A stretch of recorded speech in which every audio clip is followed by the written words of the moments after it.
never thought that in recruiting, I thought there were certain things that you had to recruit for. And some of the obvious ones, there's talent and length and all those kind of things, but I always thought that you had to recruit for grit, and you had to recruit somebody that had grit. But I've learned with this team and with some of these guys, grit can be developed. I mean, and grit can come out. And that's exactly what's happening with a lot of our guys right now. Verdell Jones, Christian Watford, they are developing a grit about them. And Cody Zeller, he came with it, and you can see that. But watching players develop and watching them play to a level that they have not played at before, against the highest level of competition, which is what we face and we'll face the rest of the season, that's a big-time thing. And I thought the way Christian Watford played tonight was phenomenal. I thought the togetherness of Cody and Christian, I don't know where all his assists went. I know someone went to Cody. Just really, that was the biggest part of the game plan. We had to establish an inside game. We had to go at these guys. They were averaging 2 blocks a game with Horford out of the game, or Horford injured. So we needed to go inside, and our guys did that. Sometimes it's not as pretty, but we still shot 55% and 64% from 3. We knew we were playing a really good team. Their seniors played like seniors. Their stars played like stars. They played tough. We played tough.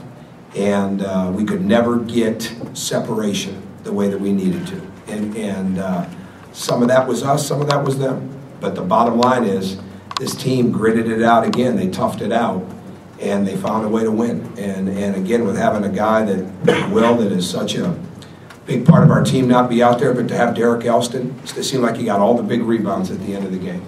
To have Matt Roth play the way that he did, and again, have him do so many good things defensively for us that maybe don't even show up in a box score or show up easy and still make some shots, which always shows up for him. But to do some of those other things, very good. Remy coming in with confidence in the middle of it. Tom Pritchard, especially on the defensive end. Didn't play as many minutes because they loaded the lane up on him because we were really big for a bit. And they loaded the lane up, so we needed to get a little more penetration in there, so we had to sub him in and out a little bit more, but really, really proud of our team. They have won 14 games, 14 different ways, with a lot of room for improvement, and I'm excited about him. And Watford, just the development of him being able to knock down threes, but also that post game. I mean, just his development this season. He's got a serious focus and intensity combined right now that he just continues to harness. He really does. And it started to really take shape all the way back in April when we got back from spring break. And he has never been the same since. And again, the start of the season was a direct result of the 2+ weeks that he missed injury-wise. But that's what we see in practice. And he's lighting his own fire. And that's really important. Did you think that he had that in him before this year? Oh, absolutely. Absolutely. You always see skills and talent, but again, it's that grit, it's that stick-to-itiveness, it's consistency. I mean, that's what it is. And there'll be a game where he may not play well, but right now, I mean, he's doing a lot of different things. When you look out there tonight, he's never not guarding one of the other team's best players. And really, a lot of times, it doesn't have a lot to do with what size they are. So now, did I see that a year ago? Bits and pieces, but not like we see it now. He's really developing. And when we start talking about two-way players, complete players, he is well on his way to becoming one of those guys. How big was Verdell's shot, I guess? Oh, my goodness. Huge. Huge. Because, again, I don't know the exact time, but we kept rolling the dice with him. And he wasn't getting any break. And I don't like that. But, I mean, we just really didn't have a lot of a choice tonight. And, again, he's still not 100% healthy. But he played all but, I think, about 45 seconds or a minute of the second half. And to knock that down like that, I mean, but that's him going left, pull up. But and really, it was basically broken at that point. It was make a play, and I knew I had a timeout. I'm glad I didn't call it. I almost did, and to set something up on the side, but it wouldn't have been enough time because in a situation like that, they're probably going to go to the 1-3-1 right away, and then you've got to get it in and attack the zone. So it worked out great. He made a senior shot. How good was he defensively on Burke? I'm sorry? How good was he defensively on Very Burke? good. But look at Burke. I mean, Burke is a big-time player. I mean, he's a big-time player. I had a friend of mine that's up there that I really respect in basketball. that said he's a young Darren Williams. And when you get in the game with him, he doesn't seem young. I mean, he's good. And to hold him to a 4.15, he made some big plays. We knew he would. He was coming off a great game. He's got a tremendous amount of confidence. Verdell did a fantastic job. We switched our pick and roll coverages about 3 different times. We had a couple.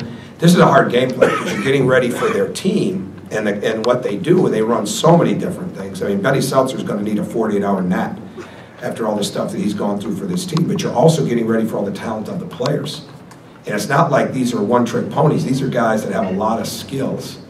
And Bert fits that. So we had to make adjustments. We had to make game plan adjustments. And again, our guys refocused and did an excellent job inside of the game in that. I missed one over here. Putting Verdell on Bert, maybe years past he wouldn't do that, but now he's developed, it seems like he's developed defensively, he can handle that. Verdell's not the same he was years ago. I mean, he's a different player. He's got a serious level of commitment to defense. And when you look back at what we've done this far, and he's had a lot to do with it in a lot of ways, and defense is a big part of it. He has got an intent about him. He's very smart. He's our best at getting over screens. He's got length. He's gotten stronger, but he's got an intent, and that defensive intent is what's helping him continue to improve. And as long as he continues to build on that intent, he'll continue to get better. He's not a guy that can take his mind off how good he's got to be defensively. But you're probably right. In the past, we wouldn't have done that. And again, we're doing these games without Will. Will guards anybody, and he can guard 1 through 5, literally. And we don't have a team of guys that can guard 1 through 5, but you sure miss a guy when he's not out there that can do that. But I'm proud of Verdell. I'm proud of Christian and the way that they played. Proud of Cody. Cody played big stretches tonight without breaks. And did an outstanding job. Can you talk about Victor's defense on Hardaway and maybe the importance of that first block shot? We're asking Victor to do a lot. Victor, I don't know if this makes sense to him, makes sense to me. He's the one that misses Will the most, because those two are really very much the same in the sense of the activity that they create defensively. Vic did an excellent job. He's got big assignments. He had 11 deflections tonight and was aggressive. Didn't get confidence from shooting the ball. Okay, did not have a great shooting night, but continued to build his confidence throughout the game defensively. Had some foul issues, things like that. He never hung his head. And what I liked best is he got the dunk. They came down. We had a blown coverage. Hardaway gets the dunk. Let's just move on. You know, years past, guys would have been dropping their heads. Let's just move on. Let's move on to the next play. And Vic's in the process of his maturity right now and continuing to understand how to move right on. So he did some really good things. You touched on Remy. Hardaway's good now. I mean, there's a reason there were 17 different NBA people here tonight. I mean, he's good. He's really good. You touched on Remy a little bit, just his development, that he's able to come along at his own pace.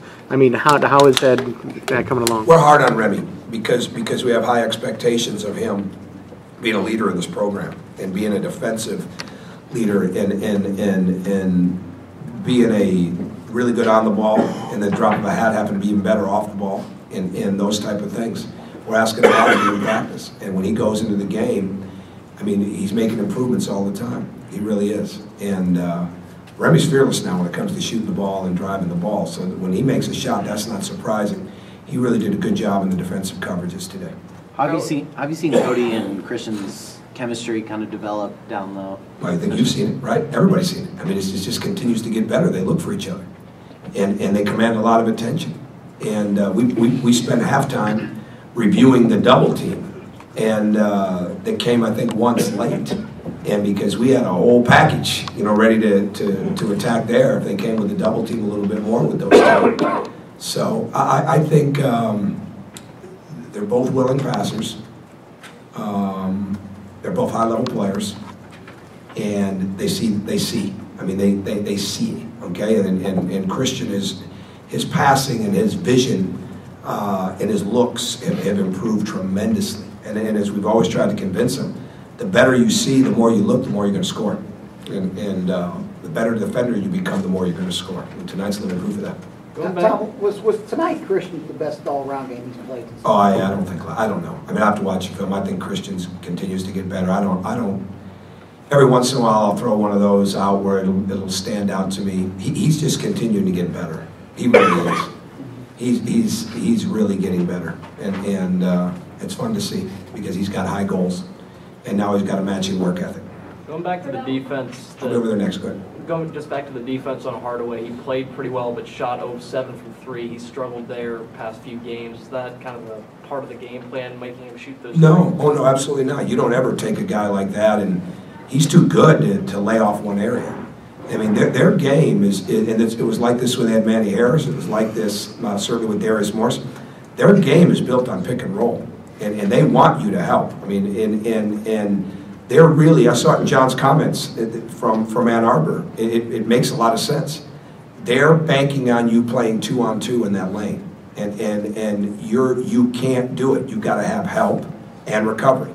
And a couple of times we were late, and that's where Burke is so good for them. But Tim Hardaway, we had a game plan for certain things, and he adjusted to some of that, some of the things he didn't. But at the same time, he's a high-level player that can beat you mid-range, at the rim, open floor, and from 3. So we're never going to back off a guy. I don't think John puts him on the floor if they can't shoot. So, and Morgan makes up for it with the way that he runs to the rim, rolls, rebounds, runs the court, all that.